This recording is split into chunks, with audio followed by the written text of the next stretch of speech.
여러분 안녕하십니까. 10월 12일 새벽입니다. 저는 책입니다. 오늘 다른 정치 뉴스보다 우리 정치판을 휘저은 미꾸라지 한 마리 얘기를 해야 되겠습니다. 지금 우리 정치판은 미꾸라지 한 마리가 뿌린 흙탕물로 대혼란의 막장이 펼쳐졌습니다. 그 미꾸라지를 제대로 알고 있는 사람이 없습니다. 그래서인지 언론사에서 기사 제목이 똑같았습니다. 명태균은 누구인가? 어제 방송에서 말씀을 드렸지만 명태균은 통치자의 비선실세가 될 정도로 능력을 갖춘 사람은 절대 아닙니다. 당연히 그가 대통령의 좋은 그룹에 들 리는 없습니다. 그런데 비선실세로 불리거나 좋은 그룹에 들 능력도 없는 자라면 무려 통치자는 멀리해야 합니다. 박근혜 대통령이 최순실을 가까이 했다가 결국은 국정농단이라는 혐의를 뒤집어쓰죠. 윤 대통령은 그러지 않았습니다. 다행히 이제 그는 경계 없이 대통령실을 떠나던 자는 아닌 듯 합니다. 아직 모든 진상이 드러난 것은 아닙니다만 지금까지 밝혀진 걸로는 그렇습니다. 그러나 대통령이 명태균을 명박사라고 부르고 김건희 여사가 그를 선생님이라고 호칭했다는 게 알려지면서 일파만파 파장을 일으켰습니다. 대통령은 이미 검찰총장 시절에 이 김영선의 소개로 명태균을 알았다 하는 것이 지금 정설로 될 것 같습니다. 워낙 대통령이 어떻게 명태균을 알았는지에 대해서 설들이 나무를 하니 말입니다. 결국 대통령 부부와의 관계가 명태균의 정치적 자산의 기초가 되었습니다. 주로 권력의 주변에서 격부를 쬐는 자들이 이런 식의 어떤 인간관계를 자기의 정치적 자산으로 삼고 있죠. 명태균도 예외는 아닙니다. 언론은 이자와 가까웠던 정치인들이 명단을 내놓았습니다. 한번 볼까요? 윤석열 대통령 내외, 그리고 김종인, 이준석, 오세훈, 박완수, 김영선, 함성덕 이분은 교수죠. 아크로피스타에서 윤 대통령 근처에 같은 아크로피스타에 살아서 아주 가까웠던 관계입니다. 그게 다 정치학을 전공한 분입니다. 이 함성덕 등 보수진영 내 이른바 명망가들 이름이 많이 보입니다. 어제 방송에서도 말씀을 드렸지만 나경원, 안철수 이런 국민의힘 안에 스타 중진들도 모두 이 명태균을 알고 있습니다. 문제는 지금 또 명태균에 대한 평가가 나쁘지 않다는 것입니다. 어느 언론사의 평가가 이렇습니다. 여론조사가 거의 주된 무기였으며 여론을 잃는 흐름을 비롯해 정치 현안에도 해박하다는 평가를 받는다. 정말 그런가요? 대통령 주위에 자꾸 이런 이상한 사람들이 왜 꼬이는 것인가요? 많은 매체들이 그를 두고 심지어 역술린이라는 해석을 내놓았습니다. 워낙 정체가 흐릿한 사람이니 역술인 아닐까 이렇게 본 겁니다. 그런데 그보다는 브로커라는 비난성 호칭이 더 많았습니다. 지금 언론을 찾아보면 그렇습니다. 정치 브로커 명태균. 어떻든 과거 명태균이 주 무대에 있던 창원 등 경상남도 일대에서 정치판을 기웃거리는 자들 중에 명태균이라는 이름을 모르는 경우는 거의 없었다고 합니다. 그만큼 정치 신인들에게는 많이 알려진 사람입니다. 사람을 꼬드기는 수완도 좋습니다. 이 명태균이 설립한 미래한국연구소는 문제의 김영선 전 의원이 사내이사와 대표이사로 이름을 올리기도 했습니다. 어느 언론에 나온 표현이 이렇습니다. 김영선은 명태균에게 절대적으로 의존했으며 이는 2012년 국회의원 재보궐선거에서 창원 의창 공천장이 결정적 이유였다. 어떻든 명태균이 나서서 실제 그랬는지 모르겠습니다만 명태균이 나서서 아무 연고도 없었던 김영선이 창원 의창의 국민의힘 후보로 공천이 되었고 무난하게 5선 중진반열에 이름을 올렸다. 자, 이걸 어떻게 봐야 됩니까? 그러니까 명태균의 로비로 인해 비록 2년짜리 보궐선거로 배지를 단 처지였지만 명태균이 공천을 결정하는 통치자와 가깝다는 것을 만인에게 각인을 시켰던 것입니다. 어떤 이유에서인지 김영선은 그때부터 받은 세비의 절반을 떼내서 명태균에게 보냈습니다. 그게 9천만 원이 된다고 하더군요. 어쨌든 명태균을 다룬 기사에 빠지지 않는 이름은 아까 제가 말씀드린 바처럼 김종인, 이준석, 박한수, 오세훈, 함성덕 이런 사람들입니다. 김종인은 이렇게 말했습니다. 나하고 특별한 친분은 없다. 여론조사를 하는 사람이라고 들었다. 영남 쪽 의원들하고 많이 교류했다고 하는데 이따금 찾아와 보는 것이 전부다. 글쎄요. 정말 그렇습니까? 그러면서 김종인은 이준석이 국민의힘 전당대회 당대표에 도전했을 당시에 그 사람이 붙어다니면서 열심히 했다고 했습니다. 이준석을 당대표로 만든 아주 공훈이 있다. 이 얘기를 한 겁니다. 반면에 함성덕 교수가 기자들에게 한 말은 좀 다릅니다. 아니 많이 다릅니다. 이렇습니다.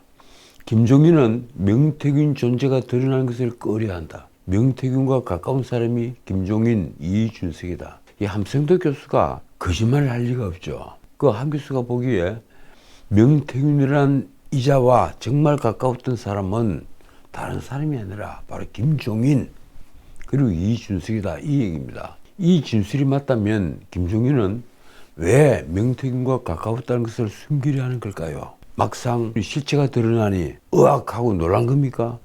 함성덕은 명태균을 이준석으로부터 소개받았다고 했습니다. 이게 아주 재밌는 부분입니다. 함성덕 교수가 명태균을 안 것은 이준석으로부터 소개를 받은 거다. 함성덕은 아까도 말씀드렸다시피 서초동 아크로비스타에 거주를 하면서 윤석열 부부와 돈도관 관계라고 언론은 쓰고 있습니다. 그런 그가 명태균은 막상 이준석으로부터 소개받았다고 말을 한 겁니다. 함성덕은 명태균이 데이트를 주면 그것을 보고 김종인이 판을 짰다. 이렇게 부연 설명했습니다. 제가 직접 함성덕 교수에게서 들은 것이 아니라 언론에 나온 내용을 제가 여기 옮긴 겁니다. 명태균이 나름대로 여론조사를 해서 데이트 자료를 주면 김종인이 그걸 보고 판을 짰다. 그런데도 김종인이 자기 자신은 명태균을 잘 모른다고 지금 오리발을 내밀고 있는 겁니다.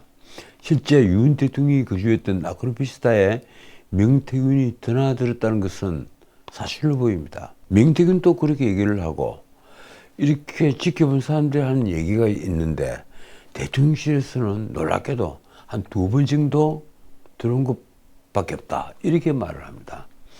명태균과 한때 매우 가까웠던 모 씨의 주장은 아주 충격적입니다. 제가 모 씨라고 하는 것은 언론사에 이 사람을 거론한 기사에 두 군데 모두 그냥 A씨 혹은 B씨 이런 식으로 표시가 되어 있기 때문입니다. 이 모 씨의 주장은 아주 충격적입니다. 윤 대통령 내외가 한남동 관저로 들어가기 전에 명태균은 대통령이 살던 아크로비스타를 가끔 들렀다. 윤 대통령이 대통령에 당선된 뒤에도 명태균과 통화를 했으며 김미사와도 자주 소통을 했다. 우리가 어지간히 가까워서 남의 집에 그렇게 가끔 들렀다 이런 식으로 가지를 않습니다. 1년에 한 2번만 가도 정말 격이 없이 보내는 사이일 겁니다. 그런데 가끔 들렀다. 이 가끔이라는 말이 한 달에 몇 번을 들리면 가끔이라는 표현을 쓸 수 있을까요? 그러면서 이 그 모 씨는 이런 증거도 남겼습니다. 명태균이 대통령 내외와의 관계를 과시하기 위해 여기저기에 스피커폰으로 대통령과의 통화 녹음을 들려주셨다. 그러니까 수시로 통화를 하는데 그걸 녹음을 해서 또 대통령이 당선인인데도 그걸 여기저기 마구 들려준다. 보안 상일까 아닙니까? 그런데 그걸 지키지 않고 마구 들려주셨다는 겁니다. 자기 자신을 과시하기 위해서입니다. 이미 김영선 공천을 직접 본 사람들로서는 명태균의 영향력을 믿을 수밖에 없었다. 대통령을 움직일 수 있는 사람이다. 이렇게 본 겁니다. 그런데 명태균이 윤 대통령과 안다고 해서 보수 인사들에게만 접근한 것은 아닙니다. 이게 또 놀랍습니다. 한 예를 들자면 민주당 인사들은 명태균의 존재를 잘 몰랐는데 경남을 기반으로 한 김두관과 허성무 의원은 지금 명태균을 기억하고 있었습니다. 김두관이 말입니다. 2021년 5월 창원에서 명 씨와 티타임을 한 차례 가진 적이 있다. 정치 현안에 상당히 해박한 약간은 도사적인 느낌을 풍겼다. 글쎄요. 김두관이 해박하다고 해서 해박한 것은 아니죠. 그런데 도사적인 느낌을 풍겼다. 이 말은 아주 엉뚱한 예언 같은 걸 많이 했다, 아마 이런 말로 들립니다. 그렇다면 해박한 것은 대두가 아니죠. 창원 성산에서 당선이 된 허성무 의원의 증언은 이렇습니다. 여야를 넘나들면서 특히 소선 출마자들에게 접근을 많이 했다고 들었다. 갑자기 새로 들어온 사람들, 지역을 잘 모르고 기반이 약한 사람들에게 밀착을 해서 그 사람이 편의를 봐준 뒤에 약점을 잡고 흔드는 전형적인 선수라는 말이 많았다. 그러니까 방금 정치를 시작한 정치 신인들에게 편의를 봐주면서 그 약점을 딱 잡아서 나중에 쥐고 흔든다. 이 얘기를 하는 겁니다. 명태균이 느닷없이 이 정치판이 문제적 인물로 떠오른 것은 사실 김건희 여사의 공천 개입 의혹이 불거지면서입니다. 김건희 여사가 공천에 개입했다. 그게 김영선이다. 김건희 여사가 김영선이 공천에 개입했다는 의혹은 처음엔 쉽게 사그라들 줄 알았습니다. 창원 의창 보궐선거에 당선해서 의회 롤백했던 김영선이 놀랍게도 컷오프 될 위기에 처했는데 플랜 B로 선택을 한 것이 김해로 지역구를 옮겨라. 그래서 김해로 지역구를 옮기면 공천을 받을 줄 알았는데 그러나 거기서도 컷오프 됐다. 적어도 김건희 여사가 공천에 개입을 했다면 김영선이 공천을 못 받더라도 컷오프 될 일은 만무합니다. 그렇지 않습니까? 개입을 한 대통령 부인의 체면을 위해서라도 일단 컷오프는 시키지 않겠죠. 자, 그래서 공천 개입설은 헛소문으로 곧 가라앉을 터였습니다. 컷오프가 됐으니 말입니다. 그러나 김건희 여사 공천 개입 의혹의 핵심 인물이 명태균이라는 말이 나오면서 공천 개입설은 느닷없이, 정말 느닷없이 명태균의 국정농단이라는 더 큰 불로 지금 번졌습니다. 이 명태균이 어디까지 국정에 개입한 것이냐, 이게 지금 논란이 된 겁니다. 명태균이 과거 윤석열 대통령이 검찰총장 시절부터 윤 대통령 부부와 만났던 사이라는 구체적인 증거 및 증거가 나왔습니다. 게다가 윤 대통령이 명태균을 명박사라고 부른다는 증언이 나오면서 대통령이 2번 자택에서 만난 사이에 불과하다, 이렇게 해명을 한 대통령실의 말은 결국 거짓말이 되고 말았습니다. 더욱이 명태균은 사기 등 파렴치 범죄의 전과가 있는 것으로 드러났습니다. 이 전과 중에서 사기죄, 굉장히 질이 조심을 합니다. 언론은 이렇게 썼습니다. 명태균의 과거 범죄 이력에서 나타나는 특징은 정치권 명망가와의 친분을 미끼로 사기 행각을 벌였거나 선거 시즌이 되면 정계에 나타나 불법적인 조사를 실시하는 방식 등이다. 그래서 만들어 놓은 것이 엉터리 여론조사소죠. 말하자면 명태균이 하는 여론조사가 특징한 의도를 가진 채 하는 불법적인 여론조사라는 것입니다. 명태균은 그 불법적인 여론조사를 통해 정치권에 나름대로 영향력을 행사했습니다. 특히 창원을 중심으로 서부 경남에 말입니다. 명태균과 함께 일을 했던 강혜경은 방송에 출연해서 이렇게 말했습니다. 명태균은 특정 정치인에게 먼저 여론조사를 제안했다. 2등 후보에게는 1등을 만들어 주겠다고 했다. 이거 굉장히 중요한 말입니다. 여론조사를 핑계 삼아 여론을 조작한다는 얘기입니다. 2등 후보에게 1등을 만들어 주겠다고 했다. 복수의 관계자는 이렇게 증언을 합니다. 명태균은 여론조사 문항에 손을 대거나 특정 집단에 가중치를 더해줘서 다른 결과가 도출되도록 했다. 명태균의 사기 범죄가 아주 질이 안 좋은 발시 범죄라는 것도 이내에 드러났습니다. 4일 CBS 노컷뉴스가 보도한 내용이 이렇습니다. 명태균은 지난 2019년 7월 10일 사기 및 변호사법 위반, 청탁 명목 금품 수수 등 혐의로 징역 10개월에 집행유예 2년을 선고받았습니다. 또 불법 수수한 금원인 3,225만 원은 추징을 당했습니다.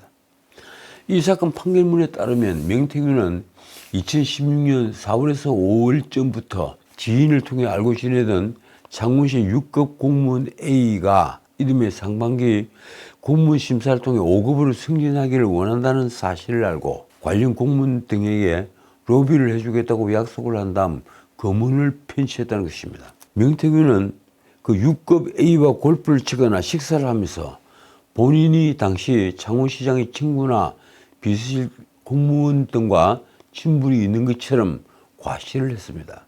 밑밥을 깐 겁니다. 이 과정에서 명태균은 A에게 시청 어느 부서에서 근무를 하며 직급은 어떤지 그리고 근무 성적은 어떤지 등을 수시로 물어보기도 했습니다. 그러던 중에 2016년 11월쯤에는 A에게 전화를 해서 승진 부탁을 누구에게 하려고 하면 인사 명목이 있어야 되지 않겠느냐, 인사 좀 해야 되지 않겠느냐, 이렇게 언급을 해서 금품을 요구했습니다. 밑밥을 다 깔아놓은 다음에 상대방이 완전히 혹하게 만들어 놓고, 그거 믿게 만든 다음에 혹하게 만들어 놓고, 자, 돈이 좀 있어야 되지 않겠냐, 이렇게 얘기를 한 겁니다. 그 뒤에 명태균은 한 주차장에 있는 승용차 안에서 현금 3천만 원을 전달받았습니다. 그 뒤에 놀랍게도 225만 원 상당의 여성용 골프용품 세트까지 받았습니다. 아마 그건 여자들에게 선물해 준다, 이렇게 얘기를 하고 받았겠죠. 그러나 명태균은 창원시장의 친구나 비서실 공무원 등에게 승진 로비를 할 정도로 가까운 사이가 아니었습니다. 당시 판결문 내용이 이렇습니다. 피해자로부터 돈을 받더라도 승진 청탁을 할 의사나 능력이 없었다. 그러니까 이게 100% 사기가 되어버린 겁니다. 명태균은 또 공직선거법 위반으로 2차례 벌금형을 선고받았습니다. 2018년 6월 13일 지방선거 전에 2018년 2월 창원시장에 출마하려는 B에 대한 여론조사를 불법적으로 돌린 혐의로 벌금 600만 원을 선고받았습니다. 선거 여론조사 자격이 없으면서 선거 관련 여론조사를 한 혐의입니다. 당시 명태균은 정기적으로 해오던 지역 정책에 관한 여론조사였다, 그것을 했을 뿐이다, 뭐 이렇게 변소를 했는데 재판부는 받아들이지 않았습니다. 이처럼 선거법 위반 혐의로 100만 원 이상의 벌금형을 선고받은 경우에 5년 동안 피선거권뿐 아니라 선거권이 없으며, 이 경우에 선거운동이나 당내 경선운동도 할 수가 없습니다. 그런데 말입니다, 이 명태균은 자신이 그 공직선거법 위반 형이 확정된 바로 다음 날부터 당시 21대 총선 창원에서 예비후보로 등록을 한 김명선을 돕기 위해서 온라인 등의 선거운동용 게시물을 올렸습니다. 그는 약 한 달간 114회에 걸쳐 김명선 지지를 호소하는 글과 사진, 동영상 등을 게시했습니다. 결국 다시 벌금 100만 원을 선고받았습니다. 공직선거법 위반 등 명태균의 혐의가 마지막으로 확정된 시점은 2010년 7월 9일. 언론은 이후에도 명태균은 정치 관련 활동을 활발하게 진행했다, 이렇게 썼습니다. 그는 윤석열 대통령이 국민의힘에 입당하기 전부터 그의 집과 김건희 여사 사무실 등을 오갔습니다. 심지어 2011년 7월 25일에는 당시 윤석열 후보와 국민의힘 대표 이준석의 치백 회동도 본인이 기획했다고 주장합니다. 명태균은 CBS 라디오에서 이렇게 말했습니다. 건대 앞에서 만난 그는 누가 그렇게 짝했나? 치맥 첫 공식 행보라고 한 건데 그걸 하게 한 게 나다. 그러면서 이렇게 덧붙였습니다. 두 분 다 똑같은 분이 배석을 하셨다. 윤핵관보다 더 친하신 분이 그게 저다. 그러니까 윤석열 후보와 이준석 당시 대표가 만나는 자리에 한 사람이 배석을 했는데 두 분 다 똑같은 사람이 배석을 했다. 그게 저다. 윤핵관보다 더 친하신 분이다. 한 분은 아크로비스타 집에, 한 분은 코바나 컨텐츠. 명태균은 기자들이 반신반의한 때문인지 최근엔 김건희 여사와 나눈 텔레그램 메시지도 공개를 했습니다. JTBC 보도에 따르면 명태균이 먼저 1인 메시지를 내보냅니다. 경선 룰은 당원 50%, 시민 50%인데 김영선이 이길 방법이 없다. 오선 의원이 경선에서 떨어지면 조롱거리가 된다. 그동안 도리에 어긋나는 일은 하지 않았다는 것을 아시지 않느냐. 지난 대선 때 몸이 부서져라 대통령을 도왔다. 그러니까 이번에 한번 도와주십시오. 이렇게 텔레그램을 김건희 여사에게 보낸 겁니다. 자, 그러자 김건희 여사는 단수 공천은 나이시 좋다면서 기본 전략은 경선이 돼야 하는데 지금은 김영선 의원이 약체 후보들을 설득할 수밖에 없다. 명태균이 김건희 여사와 문자를 주고받은 뒤에 몇 차례 통화도 했지만 결국엔 김건희 여사가 도와주고 싶지만 할 수 있는 게 없다. 이런 취지로 말을 했다고 합니다. 말하자면 김건희 여사가 공천에 개입할 여지가 없었다는 말입니다. 다만 대통령실은 대통령 부부와 명태균과의 관계나 문자 메시지를 주고받는 여부 등에 대해서는 지금 침묵하고 있습니다. 자, 이 명태균이 범죄는 국민의힘 서울시장 후보 경선과 당대표를 뽑는 전당대회에도 작동을 했다. 이런 주장이 나왔습니다. 두 선거에서 의회의 패배를 했던 사람이 바로 나경원이죠. 그 주장을 한 사람이 바로 나경원 당사자입니다. 나경원은 먼저 페이스북에 자신이 김건희 여사 공천 개입 의혹의 핵심 관련자 명태균을 과거 만나야 했던 경위를 설명하는 글을 올렸습니다. 명태균이 말대로 21년 오선 후보와의 서울시장 경선 그리고 21년 이준석 후보와의 전당대회는 당대표 선거는 의회의 현상의 연속이었다. 나경원은 의회의 패배를 한 당시 경선에서 오세훈과의 2차 경선 여론조사 설계에 대한 의문을 제기했습니다. 서울시장 후보를 뽑는데 그때 나경원이 제쳐두고 오세훈이 후보가 된 걸 모든 언론이 전부 다 의외의 결과로 보았죠. 그러자 오세훈이 11일 이렇게 답을 했습니다. 명태균의 일방적 주장을 인용하여 자기 정치를 위해 편가르기를 하고 자중질환하는 모습에 당혹스러움과 참담함을 느낀다. 오세훈은 명태균이 전혀 검증되지 않은 폭로로 온 나라가 시끄럽고 국민의 정치 혐오가 극에 달하고 있다라며 명태균의 발언에 대한 정치인들의 반응을 일부 언론이 가공하고 재생산해서 혼란을 더 부추기고 있다고 했습니다. 실제 그런 면이 없는 건 아닙니다. 그러면서 오세훈은 명태균과의 친분 논란 등에 대해서도 아주 명확히 했습니다. 명태균은 2021년 보궐선거를 도와주겠다고 찾아왔던 수많은 사람 중에 한 사람에 불과하다. 선거에 큰 역할을 할 듯한 명태균의 언론 인터뷰는 그 일방적 주장일 뿐이며 이후에 명태균과 추가적인 인연이 이어진 바도 없다. 한편 나경원은 2021년 당대표 경선에도 명태균이 영향을 끼쳤다는 취지의 의혹을 제기했는데 이준석은 이를 두고 부정선거론자가 되는 초기 정세라며 전당대회 치고 3년 동안 얼마나 이런 소리를 하고 싶었겠나 이렇게 응수를 했습니다. 참 이런 거 보면 이준석은 재기 발랄한 건 좋은데 상대방에 대해서 정말 예의를 잃어버렸습니다. 자주 내가 이런 모습을 봅니다. 물론 실제 내가 현장에 있지는 않았습니다만 신문 기사를 보면서 이 선을 넘었다 할 때가 한두 번이 아닙니다. 자, 그러자 나경원은 페이스북을 통해 이준석 스스로도 여론조사는 기법과 돈이라고 말했었는데 명태균이 여론조사에 대한 의혹 제기를 부정선거론으로 매도를 해버린다 이렇게 밝혔습니다. 나경원이 말입니다. 부정선거 얘기가 전혀 아니다. 선거 전에 일어난 비정상적 여론조사를 말한 것이다. 1시간 50분, 단 몇 시간에 불과한 여론조사 시간, 그리고 편중된 성별 비율, 3% 내외 응답률 등을 확인해보라. 솔직히 만약에 나경원이 말한 대로 이 3% 내외 응답률은 ARS의 경우에는 아주 흔합니다. 그런데 성별이 편중이 되어 있다. 뭐 이러면 그건 여론조사로 인정을 할 수가 없죠. 그러면서 나경원은 이렇게 따졌습니다.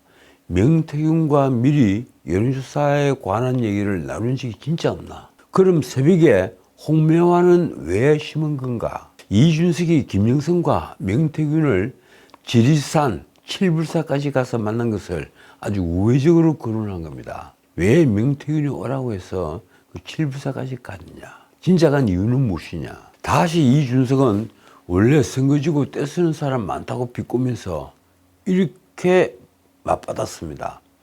그래서 명태균을 믿는다는 건가?